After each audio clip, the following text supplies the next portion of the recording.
Bangladeshi cricket में आजकल एक अजीब तूफान उठा हुआ है और इसके जो असरात हैं वो सिर्फ ग्राउंड तक नहीं है।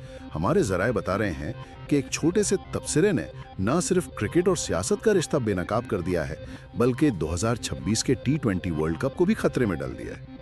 जी बिल्कुल। और ये सिर्फ एक खिलाड़ी और आप कहें एक अहदेदार के बीच का कोई झगड़ा नहीं है। इसकी जड़ें बहुत गहरी हैं। ये बांग्लादेश के अवामी जज्बात, वहाँ की सियासत और इसका बैनुल अक़वामी क्रिकेट पर क्या असर पड़ सकता है, इस सब की अक्कासी करता है। अच्छा, तो आइए जरा इसकी तह में चलते हैं। ये सब शुरू कैसे हुआ? देखिए, हुआ ये कि बांग्लादेश क्रिकेट बोर्ड के एक अहदेदार हैं, डायरेक्टर फिनांस नजमुल इस्लाम जी। उन्होंने साबिक कप्तान तमीम इकबाल को मतलब बराह रास्त भारतीय एजेंट कह दिया। भारतीय एजेंट? मगर क्यों? वजह ये बनी कि मुस्तफिजुर रहमान को जब आईपीएल से निकाला गया तो तमीम इकबाल का रद्द-ए-अमल बहुत नरम था उनके ख्याल में। अच्छा, तो यहाँ सबसे दिलचस्प बात जो जराए बता रहे हैं वो ये है कि हंगामा इल्जाम पर इतना नहीं हुआ जितना भारतीय एजेंट कहे जाने पर हुआ। बिल्कुल, यही असल नुक्ता है। अगर उन्हें फर्ज करें पाकिस्तान का या ऑस्ट्रेलिया का एजेंट कहा जाता तो शायद उतना शोर न मचता। तो इस लफ्ज भारतीय में ऐसा क्या था? ये बांग्लादेश में भारत को लेकर जो एक हसासियत पाई जाती है उसको जाहिर करता है। वहाँ एक अवामी तासुर है कि भारत का रवैया बड़े भाई जैसा है। तो जब क्रिकेट में भारतीय एजेंट का इल्जाम लगता है तो इसे सिर्फ एक खिलाड़ी की तौहीन नहीं समझा जाता, बल्कि कौमी गैरत पर हमला माना जाता है। और शायद इसी वजह से खिलाड़ियों का रद्द-ए-अमल इतना शदीद और मुत्तहिद था। जी हाँ, और बहुत मुनज़्ज़म तरीके से। क्रिकेटर्स वेलफेयर एसोसिएशन आगे आई और तमाम खिलाड़ी मतलब जो बीपीएल खेल रहे थे और जो नहीं भी खेल रहे थे, सब एक साथ खड़े हो गए और उन्होंने मैचेस का बॉयकॉट कर दिया। सीधा बायकॉट। उनका एक ही मुतालबा था, नजमुल इस्लाम इस्तीफा दें।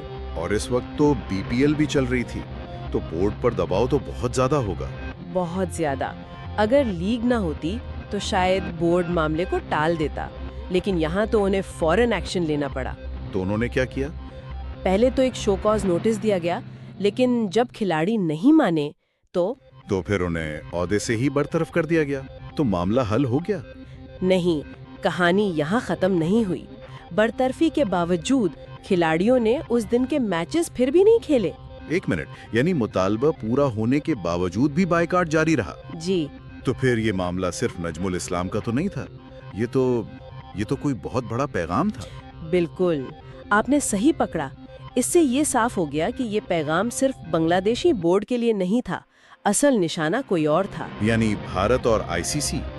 तो ये एक ओहदेदार को हटाने की जंग नहीं थी, ये एक इंटरनेशनल पावर प्ले था। तजिया निगार तो यही कह रहे हैं कि ये पूरा वाकया 2026 के T20 वर्ल्ड कप के लिए भारत को एक खुला पैगाम है। क्या पैगाम? कि बांग्लादेश की टीम शायद अपने मैचेस खेलने भारत ना आए। और इत्तलात तो ये भी हैं कि बांग्लादेशी बोर्ड के लोग कह रहे हैं कि हमें भारत में ना खेलने से कोई बड़ा माली नुकसान नहीं होगा। लेकिन क्या ये मुमकिन भी है?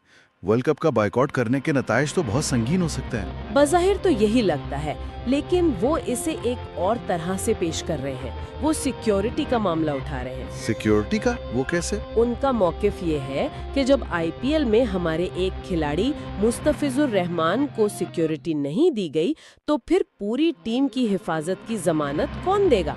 अच्छा, तो ये वही सूरत हाल बन रही है जिसका सामना पाकिस्तान को करना पड़ा था। बिल्कुल वही।